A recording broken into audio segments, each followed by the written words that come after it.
Take a moment to think about the sounds you have heard today. Perhaps you woke up to an alarm clock. Maybe you heard the phone ring, listened to music, or were alerted that your breakfast was ready by the dinging of the microwave oven. As a student, how much do you rely on your sense of hearing? Many of us take these day-to-day sounds for granted because we have no idea what life might be like without them. This is the reality for people who are deaf or hard of hearing, and students who are hearing impaired face unique challenges. Let's take a moment to define the terms deaf and hard of hearing. Being deaf means that the individual cannot hear at all or has very little hearing ability. Someone who is hard of hearing can usually hear some level of sound but may struggle to hear certain volumes, pitches, or frequencies. Language becomes difficult for those who are very hard of hearing or deaf, and depending on their level of hearing loss, they may or may not speak. It is estimated that 30 out of every 1,000 school children are deaf or hard of hearing. Causes of hearing impairment include gradual hearing loss, or a decline in the ability to hear over time, and congenital hearing loss, or hearing impairment at birth. No matter the type or severity of hearing loss, it can present unique challenges for students in the classroom. Imagine if you couldn't hear all or even part of what was being said in the classroom. That would make it really tough to do well in school, wouldn't it? It would probably affect how you feel about school, yourself, and even your future opportunities. Hearing impaired students face unique educational, psychological, and behavioral challenges in the classroom. They may experience frustration, withdrawal, anxiety, or embarrassment as a result of the limitations on their hearing.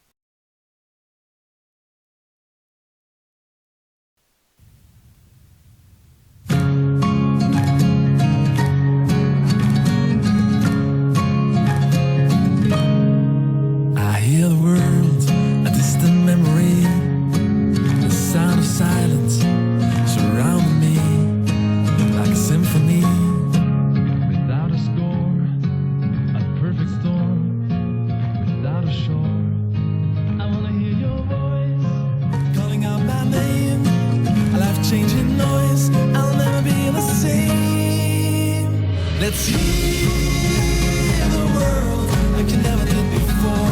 Hear the world, let's open up that door. Hear the world, it's time to lend a helping hand. We hear the world, I hear the world, loud and clear. I feel its music instead of tears. I hear the world.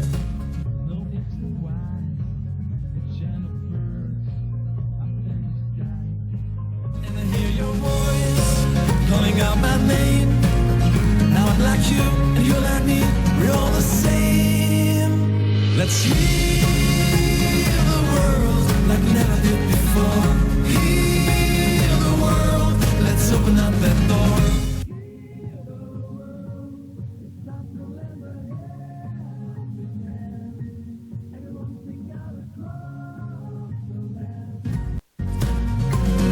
Raise your voice for those who can't be heard.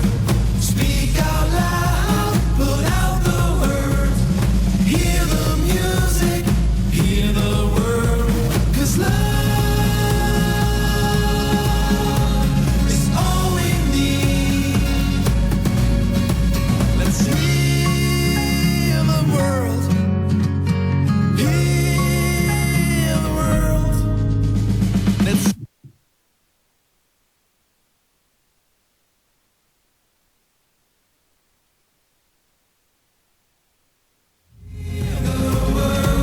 It's time to lend a helping hand. Everyone sing out across the land.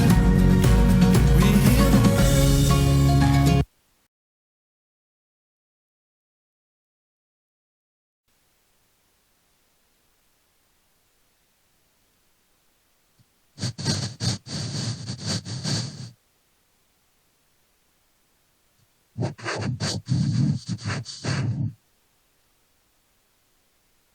What kind of bait do you use to catch salmon?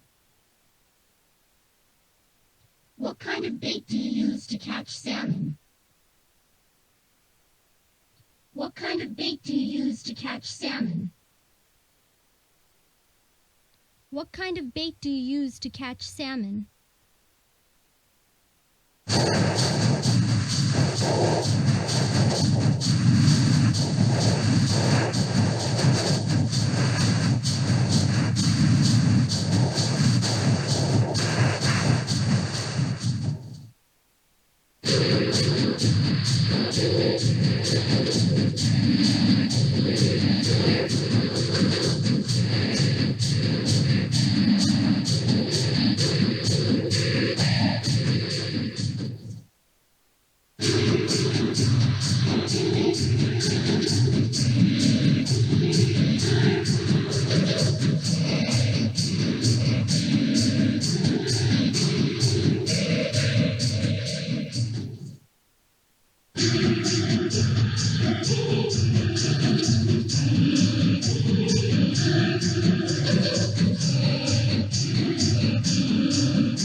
Hello, this is a hearing aid and FM simulation. We would like to show you what it sounds like to listen through a hearing aid, in quiet and in noise, and then to listen through a personal FM system. This is what speech sounds like when it is recorded through the microphone of the hearing aid. I am now at the optimal listening condition of about 3 feet away from the microphone of the hearing aid, and there is no noise in the background. For the hard of hearing student in the regular classroom, this ideal listening condition rarely exists. The first condition we would like to demonstrate shows what happens when the teacher walks further than 3 feet away from the hearing aid. I'm going to walk approximately 10 feet away, and as I do, you will notice that the loudness and the intelligibility of my speech decreases. Mary had a little lamb. Her fleece was white as snow, and everywhere that Mary went, her lamb was sure to go. And here, at 10 feet away from the hearing aid, you should notice that you have a very difficult listening situation for the hard of hearing student in the regular classroom. As I walk back towards the hearing aid now, you'll notice that there's an increase in the loudness and the intelligibility of my speech until I am once again back at the optimal listening condition of about 3 feet, and you should hear everything with little difficulty. What we would now like to show you is what happens when noise is added to the factor of listening through a hearing aid. To demonstrate the interaction between distance and noise, we will use the following noise sources: a teacher working in the back of the room with some students. This will simulate what could happen in the regular classroom. We will also turn on a fan to simulate the noisy blower fans that many classrooms have. As the noise sources start, I will again walk 10 feet away from the hearing aid, and you should notice that we have an extremely difficult listening condition. Jack be nimble, Jack be quick, Jack jumped over the candlestick, Jack jumped high, Jack jumped low, Jack jumped over and very slow. Here at the maximum distance from the hearing aid, you will notice that you have an extremely difficult listening situation because of the repeated background noise. As I walk slowly towards the hearing aid again, we will turn off the noise sources, and I will be once again back at the optimal listening condition where you should be hearing me with little difficulty.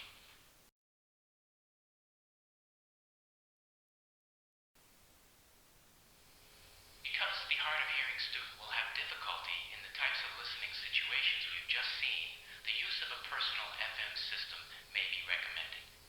I have the FM system set so that the microphone on the student's hearing aid is still functioning. I'm going to walk 10 feet away from the microphone of the hearing aid, and as I do so, you will again notice that it becomes very difficult to understand what I am saying. When I am at the maximum distance, I will activate the teacher's FM microphone, and you should see an improvement in your ability to understand me. Jack and Jill went up the hill to fetch a pail of water. Jack went down and broke his crown, and Jill came tumbling after. You should notice now that there is an increase in your ability to understand me with the FM microphone on. The FM microphone allows the teacher mobility so that he or she can move about the room and the student can still hear what the teacher is saying. As I walk back towards the hearing aid now, I am going to shut off the teacher's microphone and you will lose the FM advantage. As I walk back closer to the hearing aid, you will see that my speech becomes easier to understand until I am back at the optimal listening condition where you should be understanding me with little difficulty. What we would now like to show you is what happens when noise is again added to the listening condition. We're going to use the same noise sources, a fan blowing and people talking, and I'm going to walk away from the hearing aid. When I get 10 feet away, I'm going to turn on the teacher's microphone, and you should notice there's an improvement in your ability to understand what I am saying. Little Miss Muffet sat in her tub, eating her curds and whey. Along came Spider, who sat down beside her and frightened Miss Muffet away. You should notice now that there is an improvement in your ability to understand what I am saying with the FM microphone on. Although this is not an ideal listening condition, it is certainly better than listening at a distance in noise with only the hearing aid. Now I am going to shut off the microphone and you will lose the FM advantage. As I walk back towards the hearing aid, we shut off the noise sources. And once again, you will be able to hear me clearly as I am back in the optimal listening condition once again.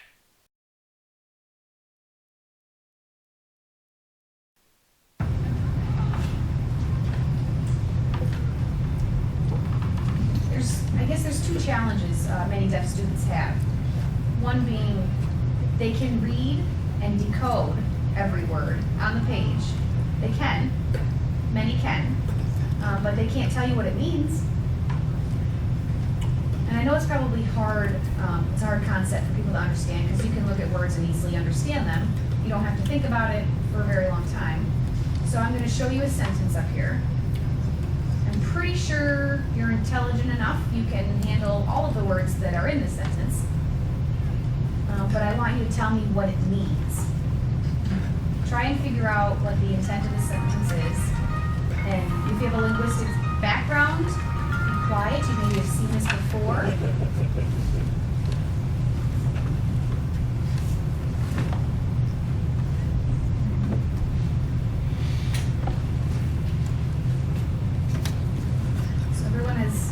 Read every single word, right? There's no complicated words or advanced vocabulary here. But does it make sense? Some of you are nodding, or nobody wants to commit to a yes or no. All right, I will explain what this means. Our brain tends to read through the sentence and think that raced is the main verb, but it's not. It's actually the horse fell. That's what it means.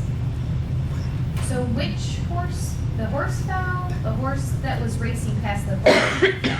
So when you go back and reread the sentence again with that in mind, it makes complete sense. Does it? Kind of. Some people are nodding. The sentence, every word you can decode and understand what the words mean, but to picture what actually happened. So the barn fell, or the horse break, I'm not sure. You're not sure what's going on. Another sentence to try.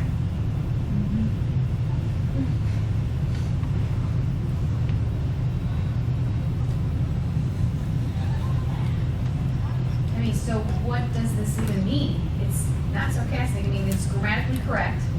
It's not nonsense. Your brain is trying to make sense of some colorless ideas that are green, or you're not sure.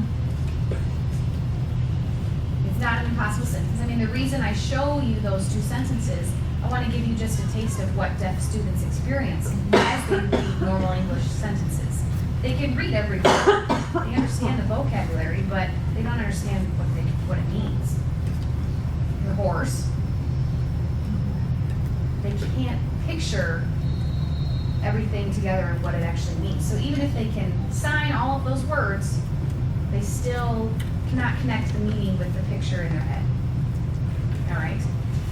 And then there's some deaf students who handle that better, that can read an English sentence and understand what it means, but their challenge is the vocabulary. Because the English language is a gorgeous mess. I mean, we have tons of words and vocabulary that mean almost the exact same thing. So for example, so with your friends from the group this morning, new friends, if you want to find some new friends, I want you to brainstorm as many synonyms of this word that you can. Angry, mad, furious, and so forth. See how many that you can come up with. How many total do you think you came up with about? So estimate how many you think you came up with. 10, 8. High five to that? Wow. Smart group in the back there. All right, so here are some that I came up with. I mean, there's plenty more than just this list. And this is the English language. There's tons of vocabulary, almost more words than any other language out there. So there's a lot of vocabulary to learn. Now, for deaf students, the vocabulary and grammar is very difficult to learn because they don't have the auditory access to that. How did you learn English? Do you remember learning English? Probably not. You were babies. You just listened. You soaked it all in. People were talking to you. People were talking around you. And you were able to pick up that language as your parents talked to each other. You heard your siblings talking. And you had that language around you. And it becomes part of you. And automatic. You don't even think about it. But deaf kids have none of that incidental learning around them. They can't just pick up language vicariously unless they are directly taught this word means that. They won't know it.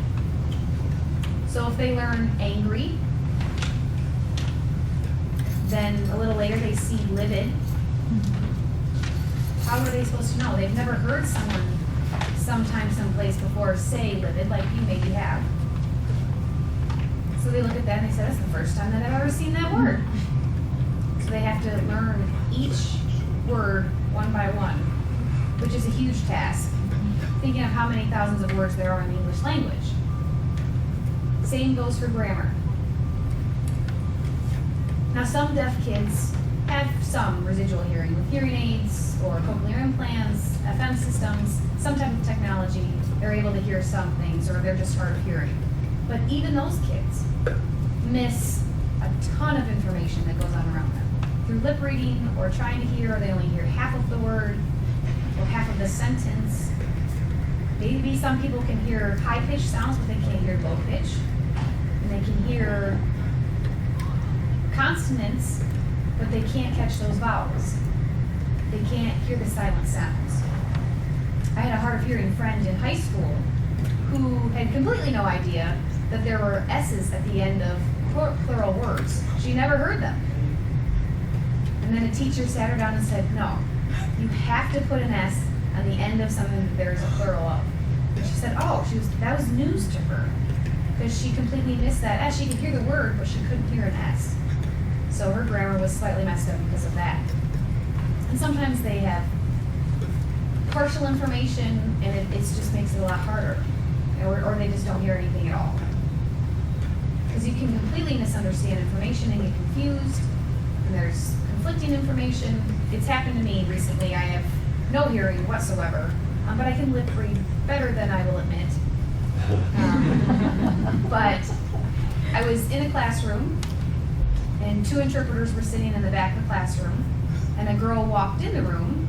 It was before class, nothing was really happening, and a girl arrived, walked past them, and we were partially blocked. I was partially blocked in viewing the interpreters talking. And one said, oh, I could see them signing. This is what she said. Oh, I really like her motorcycle boots. but I couldn't see their sign because the girl walked right in front of the conversation, and but I could see her mouth, and this is what I saw. I really like her ponytail boots. So I'm like, what? So I'm looking at the girl's boots. What is a ponytail boot? I was so confused. Is there like a hair sticking out her head? And I finally said, ponytail boots? What? No, motorcycle boots. It looks exactly the same on the mouth. Think about it. Motorcycle, ponytail. They look exactly the same. So completely misunderstood, and I was completely wrong with what they were talking about. And I'm pretty good at English. I like to think I am. But many deaf students don't even have any type of access with English, so they struggle with English anyways. So they're getting very confused and a lot of wrong information. So that's the challenge for them and for us, to try and figure out how to navigate written and spoken English and have the vocabulary and the grammar correct as well. Does that make sense? Mm-hmm. Okay. So I've talked with some other people about this before. Many words, and that if I didn't know what they mean when I saw them for the first time, I had no idea. But everybody else knew what they meant, and I was like, oh.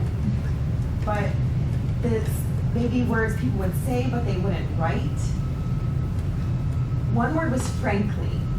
Frankly. Somebody recently, it's not in print much, right? So I never read it. And then I saw it in a movie, and I was like, what is that word? Something to do with the name Frank. So I was so confused.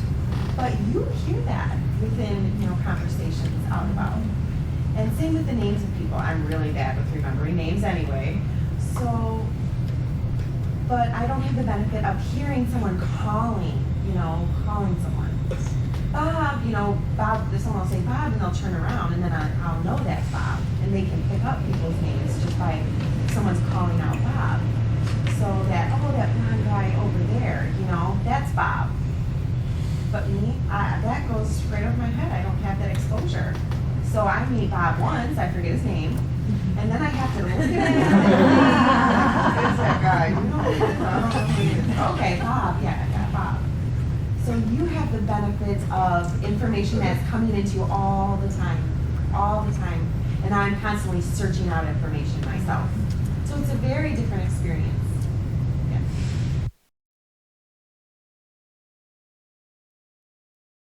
Yeah. Caption failed.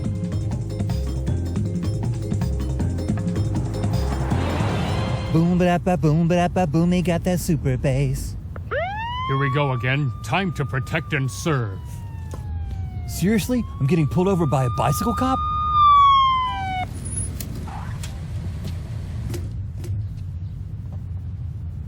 Good day, sir.